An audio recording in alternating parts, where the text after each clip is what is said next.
ನಮಸ್ಕಾರ. ಕಳೆದ ಕೆಲವೇ ದಿನಗಳ ಹಿಂದೆ ಬೆಂಗಳೂರಿನಲ್ಲಿ ಒಂದು ಸಮಾವೇಶ ನಡೆಯುತ್ತೆ. ಕೋರ್ಟ್ನ ವಿರುದ್ಧವಾಗಿ ಮಾತನಾಡ್ತಾರೆ, ಸಂವಿಧಾನದ ಎದುರುಗಡೆ ಬೀದಿ ರಂಪ ಮಾಡ್ತೀವಿ ಅಂತ ಹೇಳ್ತಾರೆ. ಅದಕ್ಕೆ ಅನುಮತಿ ಇದೆ, ತಮ್ಮ ನೇತೃತ್ವದಲ್ಲಿ ಆಗ್ಬೇಕಾಗಿದ್ದ ಕಾರ್ಯಕ್ರಮಕ್ಕೆ ಅನುಮತಿ ಇಲ್ಲ. ಯಾವ ರೀತಿ ಗಮನಿಸ್ತಿದ್ದೀರಿ ಇದನ್ನ?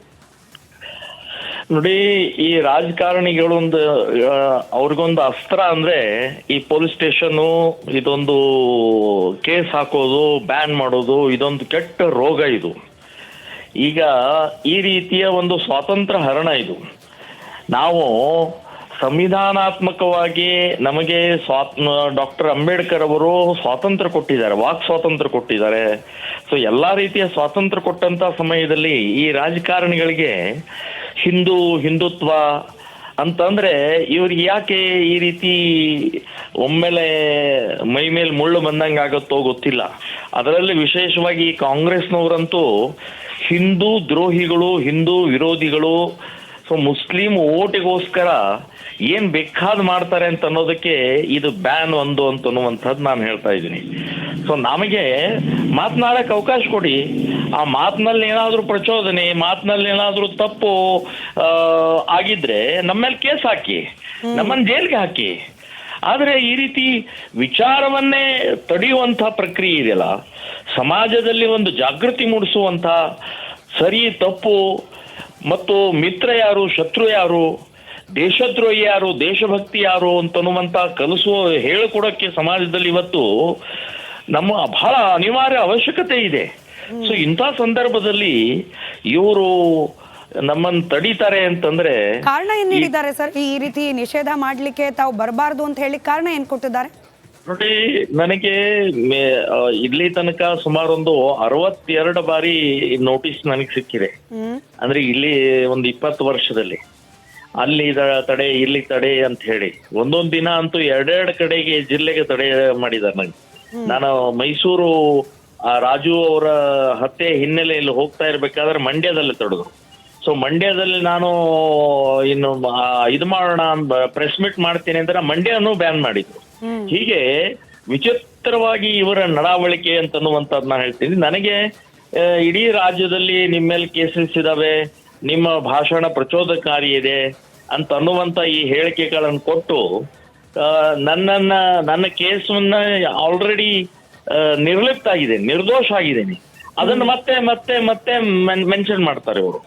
ಸೊ ಇಷ್ಟು ವಿಚಿತ್ರವಾದಂತ ಇದನ್ನ ನಾನು ಹೈಕೋರ್ಟ್ಗೆ ಹಾಕಿದ್ದೇನೆ.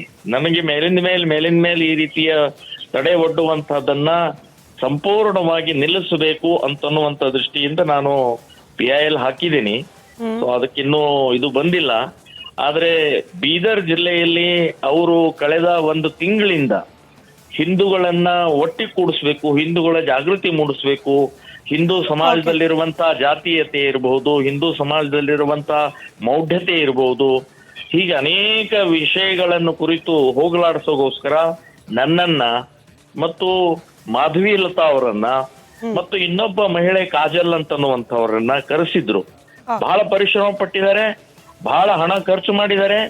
ನಾನು DC ಕೇಳ್ತೀನಿ, ಇಲ್ಲಿ 1 ತಿಂಗಳು ಪರಿಶ್ರಮ ಪಟ್ಟಿದ್ದು ಆರ್ಥಿಕವಾಗಿ, ಶಾರೀರಿಕವಾಗಿ, ಮಾನಸಿಕವಾಗಿ ಅದನ್ನ ಭರಿಸ್ತಾರ ಅವರು, ಅದನ್ನ ಕೊಡ್ತಾರ ವಾಪಸ್ ಅವರು.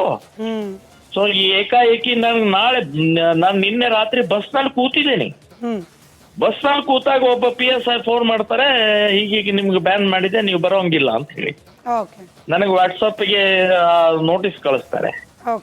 ಸೊ ಈ ರಾಜಕೀಯ ವ್ಯವಸ್ಥೆ, ಈ ಬ್ಯಾನ್ ಮಾಡುವಂತ ಬ್ಯಾನಿ ಇದೆಯಲ್ಲ, ಇದು ಹೋಗ್ಬೇಕು ಅಂತನ್ನುವಂಥದ್ದು ನಾನು ಹೇಳ್ತಾ ಇದ್ದೀನಿ. ರೈಟ್, ಧನ್ಯವಾದ ಪ್ರಮೋದ್ ಮುತಾಲಿಕ್ ಅವರೇ ರಿಪಬ್ಲಿಕ್ ಕನ್ನಡದ ಜೊತೆ ಮಾತನಾಡಿದಕ್ಕೆ.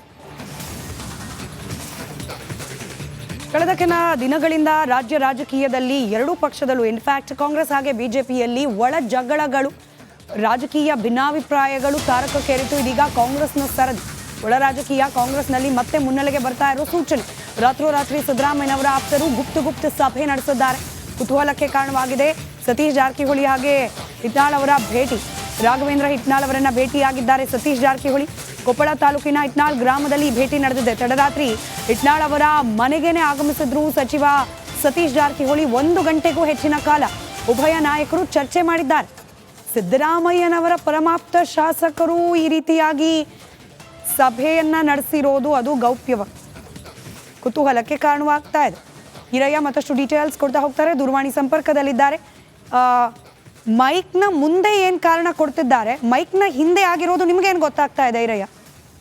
ಸ್ಮಿತಾ, ನಿಜಕ್ಕೂ ಏನಂತಂದ್ರೆ ಈಗ ಕಾಂಗ್ರೆಸ್ ನಲ್ಲಿರುವಂತಹ ನಾಯಕರಲ್ಲಿ ಏನಂತಂದ್ರೆ ಅದರಲ್ಲೂ ಸಿದ್ದರಾಮಯ್ಯನವರ ಏನು ಸಿಎಂ ಬದಲಾವಣೆ ವಿಚಾರ ಅಂತ ಏನು ಬರುತ್ತೆ, ಈ ಒಂದು ವಿಚಾರದಲ್ಲಿ ಸಾಕಷ್ಟು ಮೈಕ್ ಎದುರುಗಡೆ ಅಂತ ಹೇಳುವಂತ ಏನು ಹೇಳಿಕೆಗಳೇ ಬೇರೆ ಇರುತ್ತೆ, ಅದ್ರ ಹಿಂದ್ಗಡೆ ನಡೆಯುವಂತಹ ಚರ್ಚೆಗಳು ಮತ್ತೆ ಮೀಟಿಂಗ್ಗಳೇ ಬೇರೆ ಇರುತ್ತೆ. ಯಾಕಂದ್ರೆ ಅದರಲ್ಲೂ ಕೂಡ ಏನಂದ್ರೆ ನಿನ್ನೆ ರಾತ್ರಿ ನಡೆದಿರುವಂತಹ ಒಂದು ಘಟನೆ ಏನು ಸಿಎಂ ಅವರ ಆಪ್ತ ವಲಯದಲ್ಲಿ ಗುರುತಿಸಿಕೊಂಡಂತಹ ಏನು ಕೊಪ್ಪಳ ಶಾಸಕ ರಾಘವೇಂದ್ರ ಹಿಟ್ನಾಳ್ ಅವರು ಏನಿದ್ದಾರೆ ಅವರನ್ನ ತಡರಾತ್ರಿ ಏಕಾಏಕಿಯಾಗಿ ಏನು ಸಚಿವ ಸತೀಶ್ ಜಾರಕಿಹೊಳಿ ಅವರು ಬಂದು ಒಂದು ಮೀಟಿಂಗ್ ಅನ್ನು ನಡೆಸ್ತಾರೆ. 1 ಗಂಟೆಗಳ ಕಾಲ ಏನು ಸಪರೇಟ್ ಆಗಿ ಹಿಟ್ನಾಳ್ ಅವರ ಮನೆಯಲ್ಲಿ ಕೇವಲ ಏನು ಶಾಸಕರು ಮತ್ತೆ ಸಚಿವರು ಮಾತ್ರ ಕೂತ್ಕೊಂಡು ಒಂದು ಮೀಟಿಂಗ್ ಅನ್ನ ಮಾಡ್ತಾರೆ. ಹೀಗಾಗಿ ಇದೊಂದು ಸಾಕಷ್ಟು ಚರ್ಚೆಗೆ ಕಾರಣವಾಗಿದೆ. ಅಂದ್ರೆ ಈ ಒಂದು ರಾಜಕೀಯ ವಲಯದಲ್ಲಿ ಏನ್ ನಡೀತಾ ಇದೆ ಅನ್ನುವಂತ ಒಂದು ಮಾತುಗಳು ಕೂಡ ಸಾಕಷ್ಟು ಕೇಳಿ ಬರ್ತವೆ. ಯಾಕಂದ್ರೆ ಈಗಾಗಲೇ 3 ಬಾರಿ ಶಾಸಕರಾಗಿ ಆಯ್ಕೆ ಆದಂತಹ ಏನು ಹಿಟ್ನಾಳ್ ಅವರು ಏನಿದ್ದಾರೆ ಅವರು ಕೂಡ ಒಂದು ಸಚಿವ ಸ್ಥಾನದ ಪ್ರಬಲ ಆಕಾಂಕ್ಷಿ ಆಗಿದ್ದಾರೆ. ಅದ್ರ ಜೊತೆಗೆ ಏನಂತಂದ್ರೆ ಸತೀಶ್ ಜಾರಕಿಹೊಳಿ ಅವರು ಕೂಡ ಈಗಾಗಲೇ ಸಿಎಂ ರೇಸ್ ನಲ್ಲಿ ಸಾಕಷ್ಟು ಬಾರಿ ಅವ್ರ ಹೆಸರು ಕೇಳಿ ಬರ್ತಾ ಇದೆ.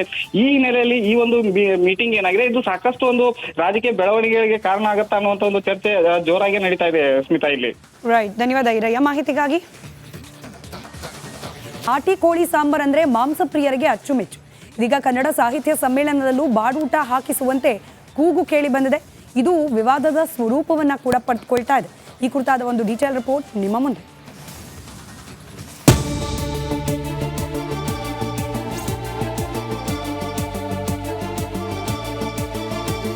ಮಂಡ್ಯ ರಾಜ್ಯದಲ್ಲಿ ಅತಿ ಹೆಚ್ಚು ಕನ್ನಡ ಮಾತನಾಡುವ ಜಿಲ್ಲೆ. ಇಂಥ ಹೆಗ್ಗಳಿಕೆಗೆ ಪಾತ್ರವಾಗಿರೋ ಸಕ್ಕರೆ ನಾಡು 87ನೇ ಅಖಿಲ ಭಾರತ ಕನ್ನಡ ಸಾಹಿತ್ಯ ಸಮ್ಮೇಳನಕ್ಕೆ ಸಜ್ಜಾಗ್ತಾ ಇದೆ. ಡಿಸೆಂಬರ್ 20ರಿಂದ 3 ದಿನ ಮಂಡ್ಯದಲ್ಲಿ ನುಡಿ ಜಾತ್ರೆ ನಡೆಯಲಿದೆ.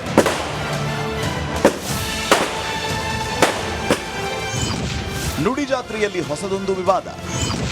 ಸಾಹಿತ್ಯ ಸಮ್ಮೇಳನದಲ್ಲಿ ಬಾಡೂಟಕ್ಕೆ ಒತ್ತಡ.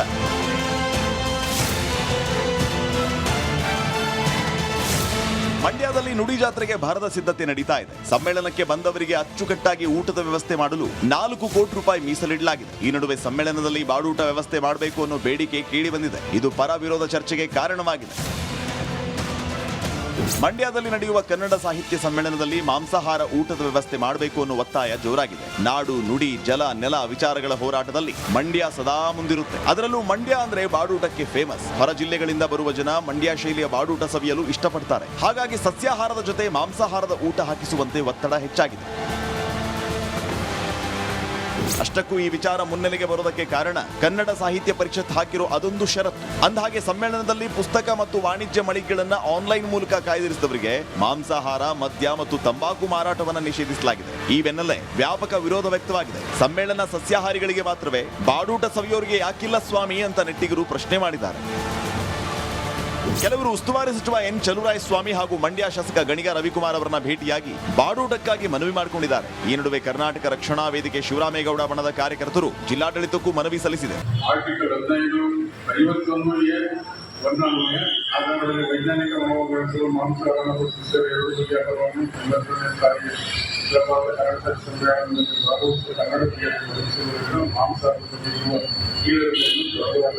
ಅದೇನೇ ಇರಲಿ, ಬಾಡೂಟದ ಮನವಿಗೆ ಸರ್ಕಾರ ಮಣೆ ಹಾಕುತ್ತಾ ಅಥವಾ ಸಸ್ಯಾಹಾರಕ್ಕಷ್ಟೇ ಜೈ ಅನ್ನುತ್ತಾ ಅನ್ನೋದೇ ಸದ್ಯದ ಪ್ರಶ್ನೆ. ಆನಂದ್, ರಿಪಬ್ಲಿಕ್ ಕನ್ನಡ, ಮಂಡ್ಯ.